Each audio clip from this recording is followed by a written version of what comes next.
Welcome to Week Old Beans episode 19. I'm here with my host.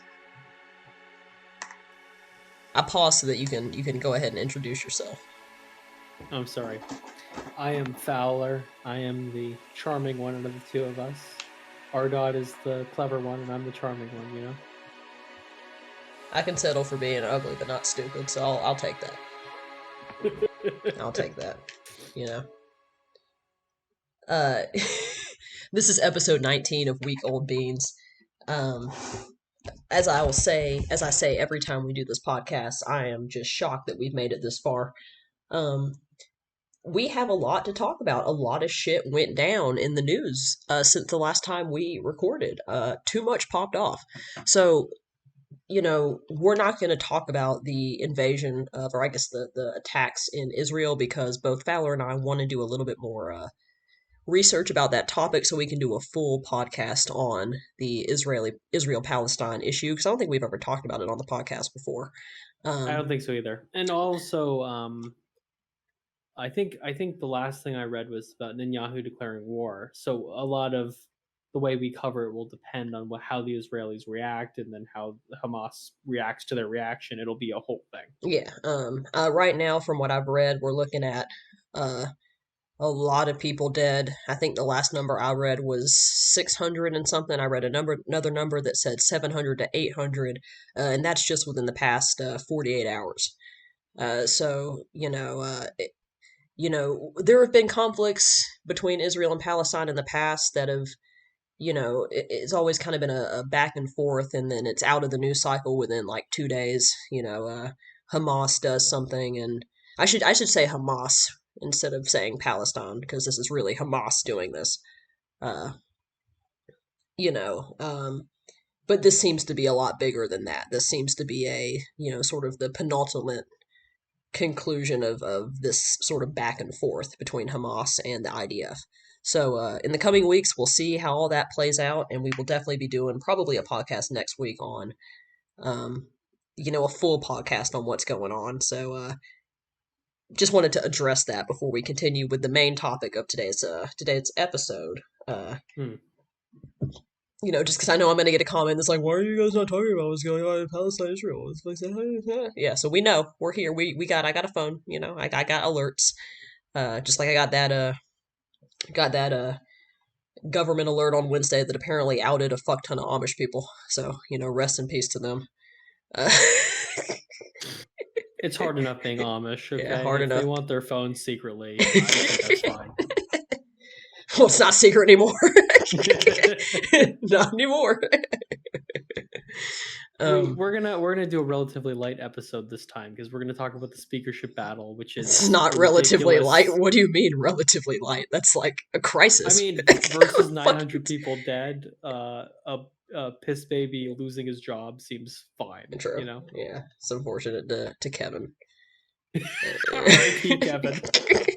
So Kevin McCarthy, I believe, Ardot told me he's the first speaker to be expelled from his position. He is the first speaker to ever be expelled from the position in American history. For the first time in American history, the speakership is currently vacant. You can go and look at the line of succession on Wikipedia, and it says, vice president or president, vice president, pro tempore, and then it just says vacant, which is where Kevin used to be, but he is no longer there. So Kevin McCarthy is an interesting figure. I actually don't know a lot about Kevin prior to that. Fowler, you're gonna have Kevin to. McCarthy, yeah. So Kevin McCarthy is prior to him being speaker and being a Trump cocksucker. That's the only really thing I know about him. His previous Kevin McCarthy is career, a very slimy individual. He was like a careerist his entire career, and he engaged in the worst kind of anti-Obama racism. He engaged in like pro-Trump stuff and like election denial. A lot of Kevin McCarthy's old allies are now never Trumpers, like Paul Ryan, who was the last Speaker of the House before him, Republican Speaker, I mean. And no, it was Pelosi before him, right? Republican, I said. Oh, I'm sorry. Yeah, brain dead. So, Kevin McCarthy basically like sucked off people to get to his position. He basically doesn't have a lot of principles. He's not very ideologically consistent, and um, he was just immediately murdered politically by other MAGA people Well, because and that's how MAGA rolls. we have to backtrack to January of 2023, where it took Mm. 12 consecutive votes for him to become Speaker of the House. It was Yeah, a it's funny. Kevin McCarthy is not like he is not like a diehard anything. He's very much an opportunist, but he was an opportunist who backed Trump to the hilt on almost everything. And Kevin McCarthy also was responsible partially for the fake Biden impeachment bullshit. So, he tried to get into power and stay in power by really sucking off the MAGA, movement, and they still murdered him politically anyway. yeah. So RIP, he spent his entire life bending over backwards and doing whatever he needed to be in power. And then, He's in he power for barely, like what, 8 months? yeah. Yeah, it's not And even like he's he and was. he's been destroyed by this. Like Kevin McCarthy has been asked about the speakership battle, and he technically could run for speaker again, but he told them flatly like he's done. He's a broken man. Yeah, it's truly. I've never seen someone with a humiliation kink display it so brazenly in American Kevin politics. It's really just like it's really just his Wikipedia page is going to be wild. he Kevin McCarthy also has um the honor perhaps of being his political ousting being one of the most preventable things that could have possibly happened. Kevin McCarthy refused to delay the vote even though he didn't know the vote to expel him, even though there was some chance that people were going to expel him. He arrogantly continued anyway. He refused to make any deals with the Democrats to get their support because he stupidly assumed that they would back him no matter what, and he challenged Matt Gaetz, the leader of the Radical Republicans, publicly, and then also threatened to expel Matt Gaetz, which escalated everything and led to the Radical Republicans. They had no choice to oust him. So and he was ousted by 8 Republicans and then all the Democrats. Yeah, it was And like 100 and it was like 210 to like 8. Like it was like 210 Democrats, like 8 of the radical Republicans, and then yeah, like I heard that and phone ring, bitch. Don't do that while we're doing the podcast. Fuck you. Turn off your it's phone. my Be grandma. respectful. Okay. I was gonna Um, say something about your grandma, but I didn't want to. Just in case she ever I'll sees, shoot you just in down. case she ever sees this podcast. I'll in the spirit of Matt Gaetz, I will threaten to resign from the podcast. And so he not only did he not prepare in any meaningful way to being expelled from speaker, but he also the Republicans who ousted him, there were mainly radical Republicans, but also there were moderate Republicans who also were ousting. So he not only did he not prepare meaningfully in any way to be expelled, to prevent it. He also managed to be expelled by people who were radical Republicans, moderate Republicans, and Democrats. So, literally all the powers that be in the House. He managed to alienate people in every single sector of power in politics. Yeah, It isn't it's like he had one of them was very pro McCarthy, and then he was defeated by others. It was people from every single path screwed him over, which is astounding. I wouldn't even say they screwed him over. I'd say he got himself screwed over by being stupid. I think there's a difference. It's like you crash your car or you get somebody else to you crash your own car or you get somebody else to crash your car for you. It's just all in all, uh, Kevin was, as a wise man said, um, an American deity, a man whose memory lives on in all of our hearts. He was not the sharpest tool in the shed. Yeah, it makes me laugh because it's one thing to lose your career, but it's another thing to spend your entire life scraping and groveling to then lose it all. You know what I mean? If he had gone down because of some principled reason in his career, or he had ideological differences or something like that, or he made an honorable decision, that's one thing. But to just be BTFO'd when you have no principles and you have sacrificed everything to be in power, and then you don't even get to be in power. There is something a little pathetic about that. Oh yeah, it's absolutely pathetic. And I think the most pathetic thing of all is like, you know, all of this because he made a deal with the Democrats to avoid the shutdown of the United States government. Like Mm. it's just it wasn't like it was abortion or something, or like it was, like eh, and maybe that's a testament to Matt Gaetz being fucking crazy because Well, we you know haven't introduced Matt yeah, Gaetz yet. We haven't. we've not introduced the second character in this in this story. The star of this event. So the radical Republicans have been on McCarthy's ass from the beginning. They are mainly led by Matt Gaetz. He is the consistent one. So as we describe what the radical Republicans do, you should just know that like some people like supported one part of it and not the other. Matt Gaetz has been consistently supporting whatever the craziest possible decision is that the radical Republicans are doing.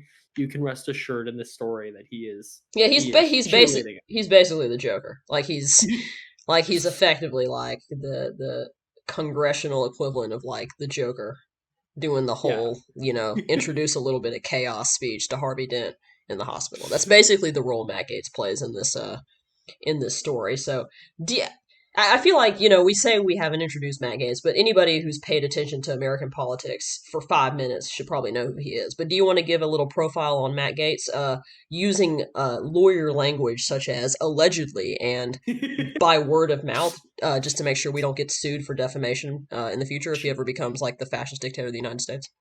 Sure, sure. So Matt Gaetz is he represents the first district in Florida. He is a two-term congressman, I think. Fantastic state, by the way. Fantastic Sorry. state. And he represents the craziest and reddest part of that state. He represents the panhandle. He is a hardline Trumper, and he is a hardline far right populist. So Matt Gaetz is for the fuck you wall on the border. He is for allegedly fascism, but he is also for dark money Well, reform. He's for I was gonna you social can call him programs. a fascist. I was saying about Oh, the the alleged yeah, the pedophilia. alleged diddling children. That's what I was gonna, because that's Yeah, yeah. He he got into. allegedly. I think he was charged for sex trafficking for having sex with like a minor who is also a sex worker or something like that. Matt Gaetz, he fucks. That's one thing about him that everyone says is that he will screw anything that moves. There's a story leaked earlier about how he takes erectile dysfunction medication so So he he can lasts go longer. all night, which as Fowler and I discussed, I don't know if that's how ED meds work, but I'm not a doctor. I didn't go to ambulance school, so I don't know what I'm talking about. So in a lot of ways, Matt Gaetz is um, he's the real ideologue in the Republican Party. Like Trump is a hypocrite and a fake, and he doesn't really believe in anything. But Matt Gaetz is like a hardliner in a lot of the things that MAGA claims to be. Matt Gaetz is not just the horrifying elements of it, like the racism and the border wall and the fascism, but Matt Gaetz also represents like true populist for the people energy, like dark money reform or social programs. So he's sort of when all the Republicans were going all MAGA because that was where their voters were and that was how they could cling to power. Matt Gaetz is one of the few people who rose to power genuinely believing it. And Matt Gaetz, one Which, of the if you roles. real quick, let me interrupt you, Fowler. Which, for those of you who don't understand the significance of what it means to be a true believer, um, we've talked about on the podcast before in the past about like how some politicians are true believers and how others are not. And what that basically means is that like a lot of politicians spout bullshit about the things they believe in. So, for example, George Wallace, the famous segregationist, he didn't really believe in any of the shit he talked about. He just used racism and bigotry as a way to gain political power. But then there are other politicians um, who believe in the shit that they say. They truly do believe in the rhetoric that they spew, and it's those types of people that lead to Nazi Germany, that Yeah. lead to the sort of fascist, authoritarian, uh, evil regimes that we've seen pop up in, different places across the world over history. Yeah, and Trump was interesting because while he has used a lot of fascist rhetoric and is anti-democracy, he is not like a hardline ideological white nationalist or anything like that. Like Bannon was and Stephen Miller were, but he himself was like kind of morality-less and ideology-less. But Matt Gaetz was placed in a very interesting position because a lot of the Republican Party are against the MAGA movement. They don't like it. They're afraid of it. They know it's bad. And so they have been trying to slowly extricate themselves from not only Trump, but like the MAGA statements and actions that they've done. And Matt Gaetz is determined to keep the party in that MAGA fervor. And Matt Gaetz has done that in a variety of ways, mainly vicious, high spectacle attacks on McCarthy, who he views as being like a fake Trumper, basically. So Matt Gaetz is the main organizing force when the radical Republicans were blocking McCarthy from being speaker by stopping him from having the right amount of votes. And Matt Gaetz was also the one who orchestrated McCarthy being expelled from as a speaker from the vote where the Democrats, two moderates, and I think six radical Republicans destroyed him. And he's a very interesting player in hip politics because he is a master of spectacle politics. He's extremely good at um, doing wild things that get headlines, and I think he's very good at like And getting in positioning real quick, himself. but getting he's good at using spectacle politics to get headlines. But the big thing with spectacle politics is spectacle politics only work when they work. You know what I Mm, mean? I think that's one of the things that, because Trump was never a serious politician, but I think that's one of the problems that Trump had is, he was fantastic at using political spectacle, but he just was uncontrolled and not intelligent enough to recognize the potential and the importance of using spectacle for politics. Because spectacle only works when it works. If there's no like tangible victory to back up your spectacle, the voters can grow tired of it, and the media can grow tired of it. yeah, I would agree with that. Trump was really good at being in the news, but he was never a master at controlling the way the news would frame him. And um, Matt Gaetz frames himself because he's for dark money reform, because he's for congressional term limits. He has all these populist positions. He's very good at like framing the battle as being him being the representative of the people fighting for like common sense things that people And believe being willing to versus the work corrupt with establishment. and being willing to work with Democrats to achieve those goals, which tells you that he is a believer in the things that he says. I think it was you that told me that he's willing to work with Democrats for congressional limits and dark money reform. Yeah. Yeah, it's Matt Gaetz is kind of he's the embodiment of the Red Brown Alliance, where Matt Gaetz is a really dark figure. He's so far right, but he does share ideological goals with progressives. And he's currently trying to coalition build with the Progressive Caucus on things like dark money reform, but we don't know whether or not that will succeed ultimately. Yeah, I mean, one of the things we talked about on before we started the podcast, and it's one of the things that I get frustrated with, and I'm sure Fowler gets frustrated with this too, the fact that like for all and I just want to be very clear, like Matt Gaetz is a monstrous figure. He is a fascist. He's ideologically sort of separate from what many progressives and many people on the left believe. But he He is, was part of Stop the Steal. He has been a part of a lot of anti-democratic yeah. movement, and he is a he frames the issue of the country as like the deep state being the secret evil cabal that controls everything. Like So he's a very bad guy. yeah, it's a lot of sussy stuff. Yeah. Sussy wussy. But you know, so we're not exalting him in our sort of discussion of him. I know it might seem like it, but I think it comes from a frustration, and I think it's a frustration that I have. It's a frustration that Fowler has with the fact that Matt Gaetz is brutally effective at what he does. He is single handedly essentially responsible for ousting the Speaker of the For House, the house. which is something that's never been done before. Uh,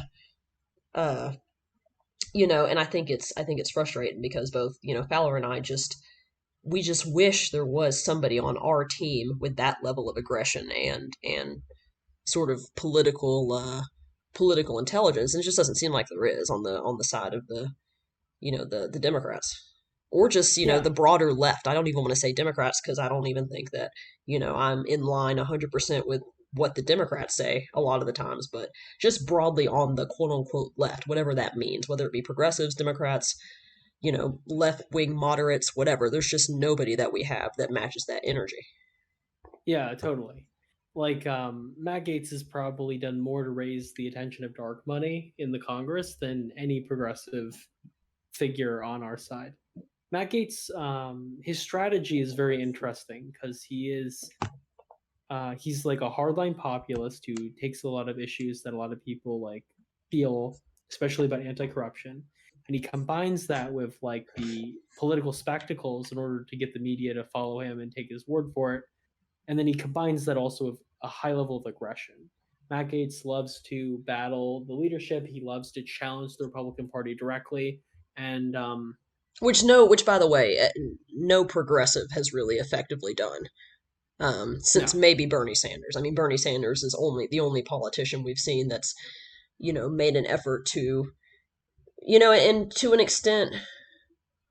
and even Bernie Sanders, he framed I mean, he would always paraphrase his speeches saying Joe Biden was his personal friend. They just disagreed on policy. So it's a there's a huge difference between Bernie Sanders saying he has ideological disagreements with the party, but ultimately they're good people, versus Matt Gaetz like executing the speaker on national television as a as a like a point fucking about enemy, like a fucking enemy combatant or some shit like that.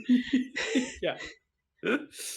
And it's again, it's a high risk, high reward strategy that Gaetz is implementing, because like if Gaetz threatens or bluffs in a certain way and the party holds firm, like he's totally screwed. Like if he had failed to take out the speaker, or he had failed at like delaying the vote, he would have appeared weak and he would have been stepped on. You know, and also like Gaetz challenging the powers that be, challenging the party, challenging the speaker. Like very easily he could have been expelled. Very easily he could have been removed from his committee assignments. Very easily he could lose re-election. So it makes sense that a lot of politicians don't do it because of that. But I think there's a huge advantage to that. Like fighting the party, especially parties that are as corrupt and hated as um, the Democratic and Republican Party is in America. Like the way Trump took power was using that aggressive strategy of challenging the establishment essentially. Yeah, and And they can explode on you. Like spectacle politics don't always work. They can make you look like a moron. Trump found that out. But like good spectacle politics can increase your recognition and influence way beyond like what you should be able to do as like a 2 or 3 term congressman.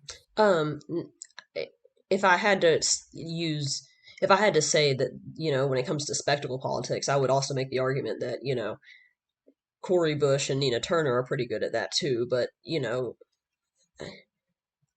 I just think they appeal to such niche demographics that it doesn't work in the way that it does with Matt Gaetz. Well, Nina Turner, I think, is the most interesting example because Nina She's Turner, fantastic at that. I mean, she is a powerhouse, and but so she is Cori also Bush to an extent. lost.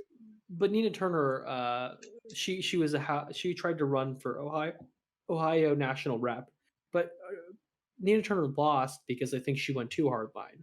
Like Yeah. Matt Gaetz has not challenged Trump actively. He challenged McCarthy and other people within the House that like he thought he could take on, and he did successfully. Nina Turner famously said that voting for Joe Biden was like eating half a bowl of shit instead of a full bowl of shit. And I think part of the reason she lost is like she's an example of high aggression politics failing, where she was super aggressive about the Democratic Party and Biden in ways that turned off Democratic voters in the primary. Well, could it also be about recognizing your voting base too, right? I think the Democratic Party and the Democratic voters are a little bit more. I mean, anti-establishment sentiments are not as high within the Democratic Party as it is within the Republican Party. I mean, Bernie Sanders, ran 2 times. He lost both times. The second time by a wider margin. Um, you know, um, it, and he was very anti-establishment.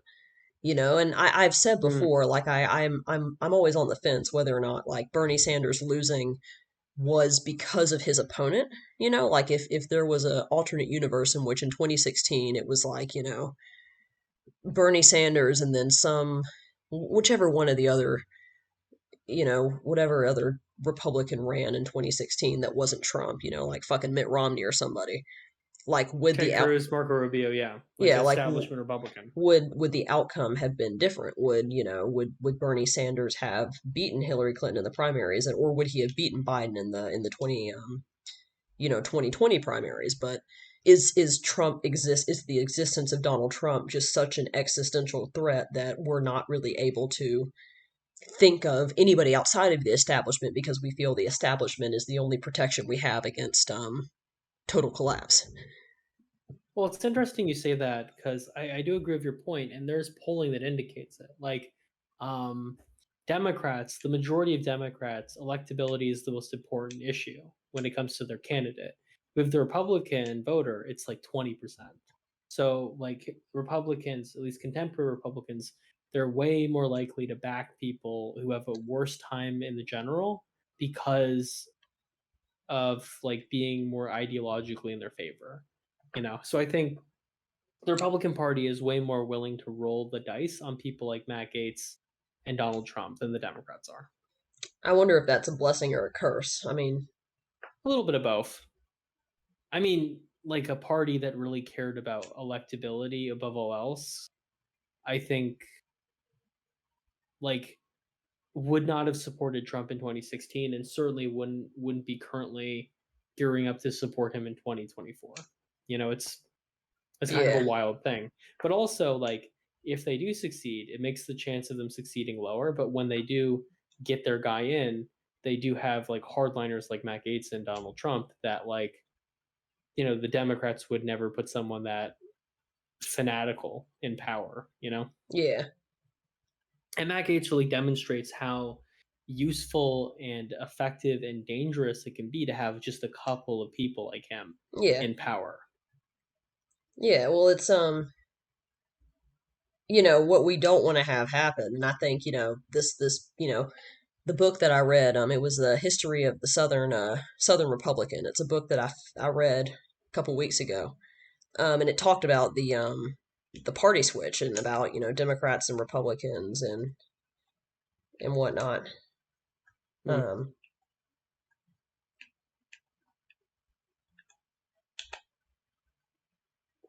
it talked about Democrats and Republicans, and it basically just discussed like the tactics of the Republican Party since the results of the party switch were realized, and since the passage of or at least the full realization of like Black American voting rights in the South. But it basically talked about the fact that the Republican Party had to sort of result or had to become more extreme and more crazy with their positions because they just didn't have the political tact that that their opponents had. Well, You know? the conservatives have always, or at least in contemporary senses, the conservatives are like they don't really want real financial or economic Yeah. reform, and they're not interested in taking on the real systemic issues. So, Well, creating boogeymen.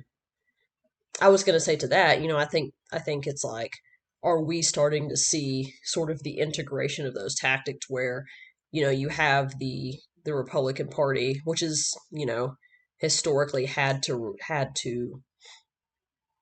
take these more like fringe nonsensical opinions, um, which has put them on the decline. I mean, there are more registered Democrats than Republicans. The Democratic Party has always had a majority, just objectively. There's always been sort of a Democratic majority in the United States. The United States leans progressive. Um, and so because of that, the Republican Party has had to resort to more and more extreme measures in order to keep power because they just don't have the fair numbers, right? Like just point blank period. They don't have the numbers that they need to actually effectively participate democratically in a fair and even way. It's why voter suppression is so big. It's why or it's why voter suppression for Republicans is so big. It's why redistricting and gerrymandering is so big. for Yeah, Republicans. They have to do these things in order to like actually participate democratically, because if they don't, then they'll just get fucking blown the fuck out. Um, I think it's part of it is that, and I think part of it is like the true believer thing. Like if you read about like George Wallace, the leader of the segregationists, he did work with racists and he passed racist policy, but like the Klan weren't like in this at the table. Like he used racism to get votes, but the racists were not the ones in charge. And I think the shift of Trump and the Tea Party before him is like it's no longer politicians using race to get elected, but actually their real problem, their real issue is economic conservatism. It's the racism is the point. yeah, True belief actually do, like Matt Gaetz, like want to engage in deliberate racial politics, not because it gets them votes, but because it's what they believe. yeah. No, it's Like in the 60s of the Dixiecrats, like a Steve Bannon type would never be the national security like advisor. no, You know, they'd be kept out of the door.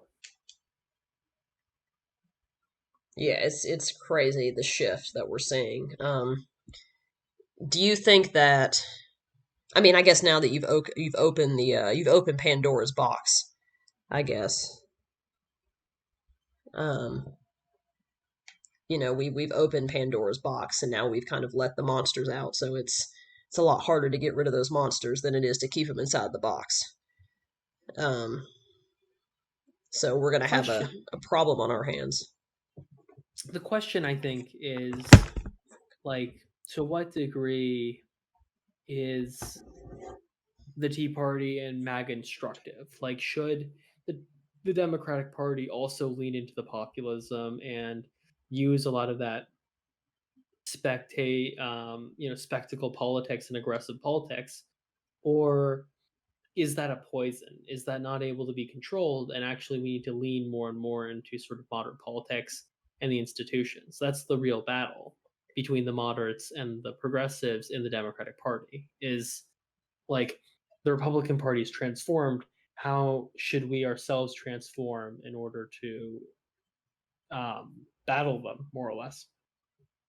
I don't know. I mean, I think like I definitely think like the age of moderate politics is over. Like I don't think we can go back to the Obama era, the Bush era like moderate politics, simply because the world is changing so quickly and in so dramatically and in so many different ways, that the landscape is different. And so, I just don't see moderate politics really, you know, um, I don't see moderate politics really coming back. I mean, I think 2024 is going to decide that. I mean, I've said this many, many times. Like, what happens in 2024 is going to decide the fate of politics for the next 50 years, if not the fate of the Mm. United States as a country.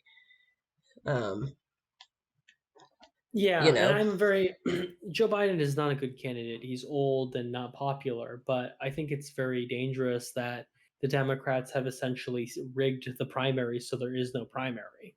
Because I don't know, it'll be oh yeah, interesting to see what happens. absolutely. It's the like I will continue to say this. Like I feel no joy checking off the Democratic ballot at the box at the box office at the polling place. Like I think that the Democratic Party and the way they've handled Trump has been utterly disastrous. I think I don't know what it is. I don't know if that the Democrats are old. I don't know if it's that they're predominantly being controlled by old people who have this sort of liberal mindset that like, oh, we're all friends, we're all gonna sing kumbaya. I don't know what it is. I don't know if they're just really bad at what they do. Like I said, like for all of the shit that Matt Gaetz spews, the fact that he's going in there and doing something, people notice that. Voters notice that. The constituency notices that. Meanwhile, what are the Democrats doing? What are the progressives doing? They're sitting there twiddling their thumbs with their fingers up their buttholes, just like and then on top of that, I mean, I have to mention it, but the migrant situation going on in Chicago and New York is going to have political ramifications, and I don't think that the Democratic Party is capable of handling that. Uh, Mm. you know, uh, The Democrats have, I think, a harder. sell in some ways. Like we're a more heterogeneous coalition. There's a lot of different groups that make up the Democratic Party in a way that like the Republican Party is way more homogeneous. And then also the Republicans are not really for governance. Like they're all for small government and they don't really care about like the government functioning well. And all these things I think lend to them being more willing and able to use more explosive and aggressive tactics. So I think we have a harder hill to climb to sort of replicate that stuff. But I think, you know, there is so much potential in it There that is a lot of like potential. It's just a matter of, I mean, I think I said this to you before we started the podcast. My biggest frustration with the Democrats is this sort of, and I think it's partially ideological. I think it's just partially, especially recently with the way politics have shifted, there was just this inability for the Democrats to, or not even the Democrats, but there's this inability for people to say like, "Hey, I'm the big shit. I'm taking the lead." You know what I mean? I don't mm, know if it's because of like, the sort of like, to be quite frank with you, I wonder if part of it is political correctness. I wonder if part of it is just the left is so much more concerned about a sense of like, I guess like civility and I and think I in think the ways bigger that risk is populism is super dangerous for the moderates. Like dark money reform, congressional term limits, like massive redistribution, taxes on the wealthy. All of these things are very scary to moderate Democrats and moderate Republicans. And I think a that lot as of well. Democrats, a lot of like moderate Democrats and Democratic leadership are terrified of the idea of like having their ranks filled with people who want to completely change the power structures that have made them get fat and influential over time. Yeah. Like, I think Especially it's when you why, especially when you think about the fact that, the average age of a senator in the fucking or the average age of a politician in the United States is like 70 years old. So it's a lot of mm, people who have gotten fat and happy over time, and it is a lot of, I mean, it is like when you said it's people that have gotten fat and happy. I mean, it is people who have gotten fat and happy because they've been sitting in office for 40 years, a lot of yeah, them. So there is, like you said, with the moderates, it's like, well, shit, why would they vote for congressional term limits when, you know on both the Democrat and the Republican side, they're fucking all geriatrics, you know? mm, Um, Dianne Feinstein is the perfect example of that. 90 years old, died in office. Died in office 2 months after being, essentially put in a conservatory, with her daughter. She died never relinquishing her power, which she should have done. Um, but just, I don't know if there's any way to see her as like, I don't know what her legacy is going to be, but I can't imagine it's going to be, anything other than she died old and in power, even though she shouldn't have been. a lot of the more negative elements and corrupting elements of the party system come into play when people go into power. Like AOC ran on the idea that like you could get more done, and this is a quote from her, you can get more done as a one-term congressman who doesn't care about being reelected than you can a 12-term congressman who's been in the system. But like there's this, if you speak out or attack leadership of the party, they sideline you, they spread rumors about you, they primary you, they stop you from getting on committees, they stop you from being able to go to leadership. You're surrounded by them constantly. Like there's all these social tendencies when you get to Washington that stop people from being mavericks. And I think we've seen that with the Progressive Caucus. They've sort of been absorbed into the Democratic institution. And it's why like the Matt Gaetzes are so rare, is like being willing to burn it all down and not caring if you're going to be hated and not caring about what the party thinks about you. That's a very risky gamble, and most of them choose not to do that risk. Or some of them just aren't tactical enough to do it, you know? Because it requires a tremendous amount of tact and intelligence, you Yeah. know? For every Matt Gaetz that kills the speaker, there are a dozen Matt Gaetzes who are politically murdered by the party. Yeah. Madison Cawthorn is a great example of that, as he was a Republican, I believe, first or second term congressman. who was very outspoken about the Republican Party and about opposing them, and they leaked all this stuff. I think it was gay sex stuff about him, and they primaried him and they destroyed him. They And need to do now that shit. he's They're trying to do that shit with Bobart, and it's not working. I don't understand. It's fucking crazy. You could for every Matt Gaetz, there is 1,000 Matt Gaetz that were burned by the party. For every Lauren Bobart, there is one Lauren Bobart, and she's still in office. I don't know. Lauren She's Boebert more like a. apologized for giving a hand job to a guy in a public theater. She's I like feel like Beetle. I she, feel like she's like Beetlejuice. Like she just say her name 3 times and she fucking appears. They're like, oh fuck, Like I don't. well, Lauren Boebert is interesting because she didn't vote to get rid of McCarthy. She is one of the radical Republicans that backed down because of the optics of it. Marjorie Taylor Greene also backed down.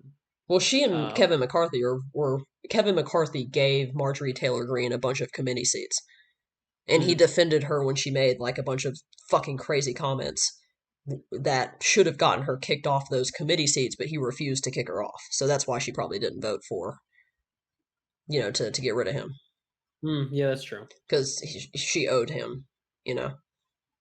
Not a lot of good that it did. Yeah, no, it didn't. It doesn't You fucking matter. get the feeling when you spend lots of times making inroads of the speaker and then and gaining influence with him, and then it's all destroyed when one of your crazier colleagues just murders him politically. Yeah, she might honestly be fucked, actually. I didn't even think about that because Kevin McCarthy was really protecting her. I mean, he was the one that protected her from her being expelled from Congress or her getting in trouble for a lot of the shit that she said. So I wonder with his absence if she's also going to be in trouble. I think I would be really surprised if she was expelled because Matt Gaetz is just so much more effective and so much more dangerous. Like I think in a weird way, she's protected because she's not as bad as him in the eyes of the Republicans.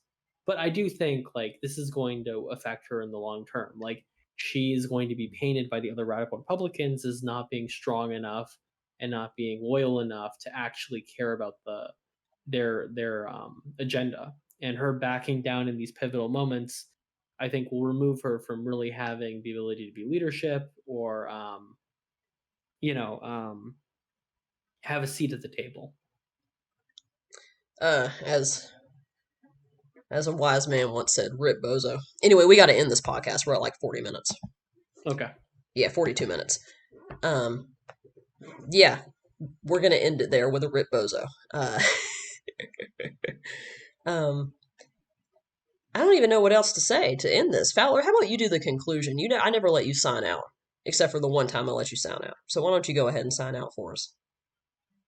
Okay. In conclusion, um, if you're in the house, theoretically, any of our viewers, and you're having a problem with the speaker, it is now kosher, and there's precedent for you to just politically murder them and push them out of power.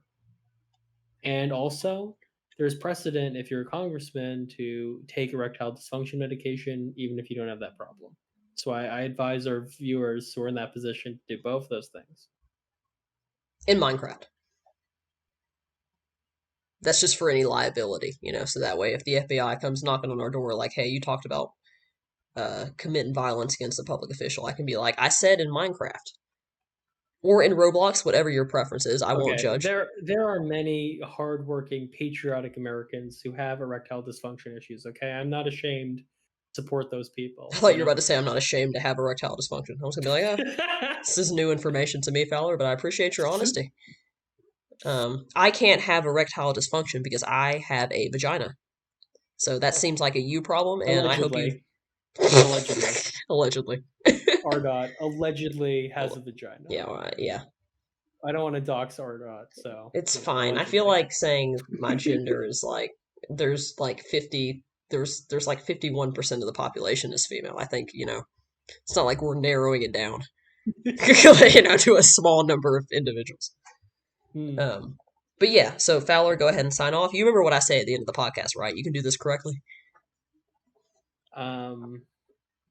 Heil Hitler? What do you say? Yeah, we'll go with that. We'll go with that. Anyway, thank you guys so much for watching, and I will see y'all in the next podcast. That's what I say. Not the other thing. It was close.